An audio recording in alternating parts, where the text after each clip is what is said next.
Today I will show you a prehistorical adventure film from 2018, titled Alpha. Spoilers ahead. Watch out and take care. 20,000 years ago in prehistoric Europe, a small group of hunters led by their leader Tao gets ready to attack a herd of steppe bison.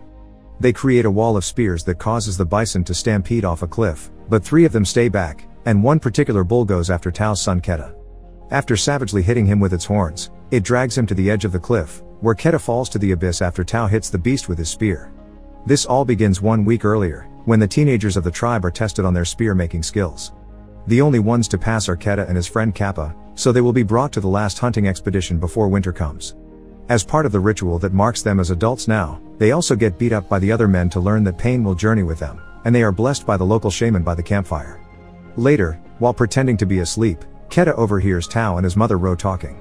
Ro does not think he is ready to hunt because he leads with his heart, not his spear, but Tao believes Keta must do his part and prove himself to the tribe.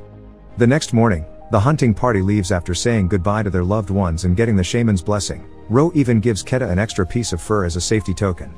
The party begins traveling across the land by following the sacred path left by their ancestors, who have made a series of rock sculptures that leave a trail for them to follow. The hand paintings on them point at the direction they must take to the hunting ground.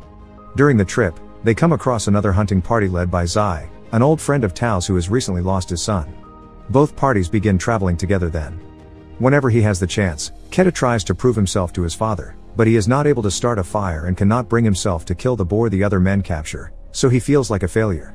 One night, while they are eating by the fire, they hear a noise behind them, so they swiftly jump onto a defensive position.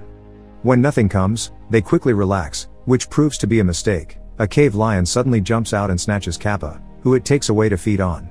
The next morning, the men build a cairn to give Kappa a memorial service that symbolizes the passing of one's spirit to the afterlife. The trip continues with only stops to hunt and rest. One evening, when they find a large and safe cave to sleep in, Tao takes the chance to make Keta get a tattoo of the constellations just like him. That way he will always find a way home. It takes a good amount of days, but eventually, they find a trail of dump that takes them to a herd of steppe bison, which brings the story back to the beginning. As he falls, Keta tries to hold onto a rough cliff edge, but he slips and lands on a further ledge, where he breaks a leg and falls unconscious. Desperate to save his son, Tao tries to climb down, but his fellow hunters stop him, pointing out it is too late. While the men bring the sleds to carry the bison on, Tao stays by the edge of the cliff, crying in denial. Now that their hunt has been divided equally, Shi's party leaves on their own to return to their home, so Tao's group has one last night of camping before convincing their leader it's time to move on. The following morning, Tao builds another cairn while tears of grief continue to fall. Many hours after the party is gone, a vulture lands on Keta and tries to feed on him. This makes him wake up, and after pushing the bird off him by wringing its neck, he realizes the situation he is in. Dragging his broken leg behind him, Keta tries to climb down, but there are not enough rough edges for him to hold on, and ends up hanging in there for a long excruciating moment. Soon after, a storm arrives and begins flooding the ground below him, so Keta comes to terms with what he has to do and lets go of his grip, landing in the water and falling unconscious again. When he wakes up the next morning, it has stopped raining and the flooding is gone.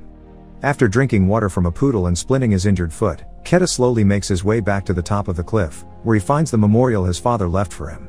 But Keta kicks it out in frustration when he realizes he has been left behind and must find his way home on his own. Keta begins traveling alone. He feeds himself bugs, fills his canteen in any poodle he can find, and climbs trees to sleep safely at night away from predators. When a pack of wolves finds him in the middle of the day, Keta runs to a tree again, stabbing one of the wolves when it grabs his leg before he finally climbs to safety. He stays on top of the tree until the wolves get tired of waiting and they all leave except for the one Keta injured. He prepares a spear to finish it off, but he cannot bring himself to do it, so he decides to ignore it instead. Except Keta cannot do that either. The wolf's painful whining is too much to hear. Keta decides to help and, after tying up its snout not to get bitten, he picks up the wolf and carries it to the lake in order to clean its wound. Sadly, they cannot rest there for long because there are hyenas nearby, so Keta carries the wolf again until they find shelter in a cave where they can sleep safely. The next morning, Keta finds a mortar near a bunch of bones and uses it to create a plant salve that he applies on his foot while the wolf manages to free his snout. Seeing as the animal is behaving, Keta decides to share his water with it, which the wolf finally accepts after lots of growling. Keta goes as far as cleaning the wound with the fur his mother gave him and sharing the worms he finds with the wolf as well. But worms are not enough to keep themselves fed, so Keta finally gets brave enough to make his first hunt. He kills a rabbit with a rock and even manages to start a fire at last to cook it. The wolf tries to take the rabbit from him, but Keta quickly pushes him away, remembering the lessons about leadership his father has taught him. He establishes dominance by always eating first and feeding the wolf after he is done. No matter how much he shares with it though, the wolf still will not allow him to touch it.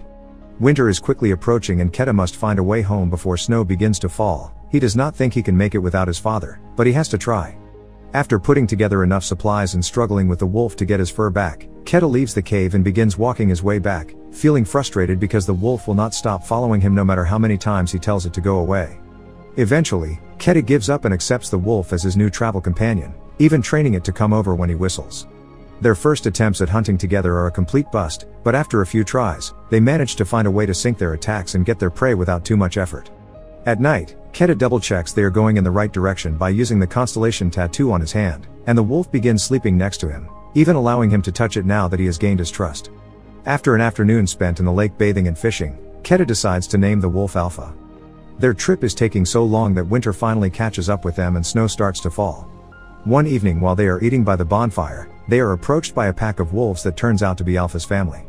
Knowing what it's like to miss your loved ones, Keta tells Alpha to go with them, so now he is left to continue traveling alone.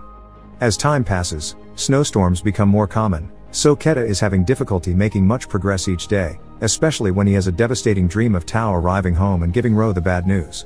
After a few days of walking through yet another storm, he comes across Alpha and its pack, but when he runs towards them, the ice breaks under his feet and he falls into the freezing water.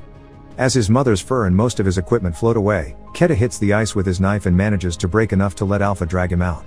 The two of them begin traveling together again, and later that night, Keta sleeps hugging Alpha to regain some warmth in his freezing body.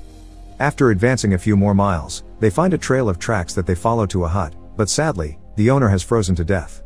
There is no food to be found, but Keta does grab a bow and arrow to hunt, ignoring Alpha's worry when he suddenly begins to cough up blood.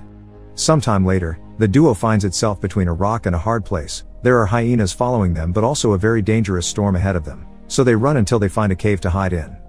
Unfortunately, the place is not empty. There is a cave lion that does not hesitate to attack them. Alpha fights it fiercely while Keta puts the arrow on his bow, concentrating to hit the right target. He manages to kill the lion and save Alpha, who still comes out heavily wounded from the fight.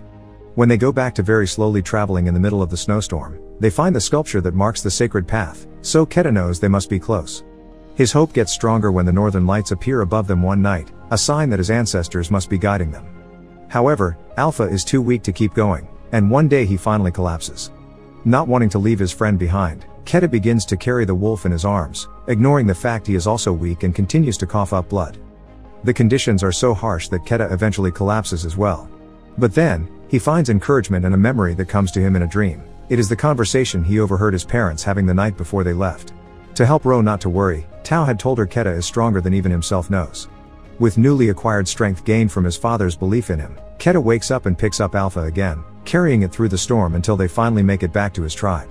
Nobody can believe what they are seeing, and Tao cries as he tells his son how proud he is before taking him and the wolf into a tent to be taken care of. After Keta is patched up and fed, the shaman examines Alpha, quickly realizing what its problem is. Alpha is actually female, and she is giving birth. All the puppies are born safely and healthy, and the tribe welcomes them as part of the family. Years later, once the puppies have become proper adult wolves, they are assigned to hunters as partners and are taken to the next great hunt before winter. Make sure to subscribe and turn on notifications so you can watch more videos like this. Thanks for watching.